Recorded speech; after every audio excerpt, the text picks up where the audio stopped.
மேடையில் பேசின வாழ்த்தி பேசின எல்லாருக்குமே பெரிய நன்றி. அண்ட் முக்கியமான ஒரு பாயிண்ட்டை சொல்லி எனக்கு அதிர்ச்சியை கொடுத்து ஆரம்பிச்சு வச்சது பிடி Selvakumar sir.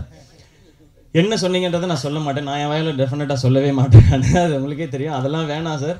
And Perarasu sir சொன்னார், நான் வந்து சினிமாவில் இருக்க ஆட்களை புரிஞ்சுக்கிட்டேன். அதெல்லாம் கிடையாது, வாழ்க்கையை புரிஞ்சுக்கிட்டேன். நம்ம யாருன்னு தெரியும், நம்ம எங்கேருந்து வந்திருக்கோன்றது தெரியும். அதெல்லாம் புரிஞ்சிச்சுன்னா இந்த மாதிரி விஷயங்கள்லாம் காதுக்கு எடுத்துக்க மாட்டோம் நம்ம. ஸோ நம்ம என்ன செய்கிறோமோ, நம்ம வேலை செய்கிறோமோ அது எல்லாருக்கும் ரீச் ஆனால் பெருசாக தெரிஞ்சதுன்னா போதுமானது. இந்த மாதிரி விஷயங்கள்லாம் வேணாம் சார், ப்ளீஸ். ஆல்ரெடி எதுலேயோ ஒரு ஹெட்லைன்ஸே வந்துச்சு சார், நீங்கள் ஒரு டைட்டில் கொடுத்துருக்கீங்கன்னு. இப்போ தான் ஃபோன் எடுத்து பார்க்குறேன், எதுலேயோ அமைச்சிருக்காங்க. அதெல்லாம் வேணாம் சார், நான் ஒரு ரூட் எடுத்து அப்படியே நான் பாட்டுக்கு போயிட்டே இருக்கேன். எனக்கு அவ்வளோ போதும். என் படம் எல்லாருக்கும் பிடிச்சதுன்னா ரொம்ப சந்தோஷம்.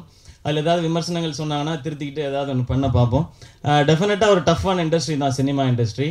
வெளியில் எல்லாருமே சொல்லுவாங்க இல்லையா, சினிமா வந்து பயங்கரமான இண்டஸ்ட்ரி, ஜாக்கிரதையாக இருப்பான்னு. ஆரம்பத்தில் முதல் 2 வருஷத்தில் தெரில, என்ன எல்லாரும் ஜாலியாக தானே இருக்காங்க, இப்போ என்ன அப்படின்றது லாஸ்ட் 2 இயர்ஸாக தெரிஞ்சிருச்சு இது எவ்வளோ டஃப் அப்படின்னு சொல்லி. பட் அதை தப்பு சொல்ல முடியாது, காம்படிட்டிவ் இண்டஸ்ட்ரினா அப்படி தான் இருக்கும். அதில் ஏறி வரணும் அப்படிங்கிறது தான் எல்லாருக்குமே இருக்குது. இல்லைனா இவ்வளோ பெரிய இடம் வந்து நம்ம நோக்கி பயணிக்கும் பொழுது அதெல்லாம் யோசிச்சோன்னா நம்ம போக முடியாதுன்னு நினைக்கிறேன். அந்த ப்ரெஷர் வந்து கூடிய சீக்கிரம் உங்களுக்கும் வரும் உமாபதி பிரதர். அது வரணும், அது வந்தால் தான் சக்ஸஸ் ஸ்டார்ட் ஆகிருக்குன்னு அர்த்தம். அது நிச்சயமாக உங்களுக்கு வரும்.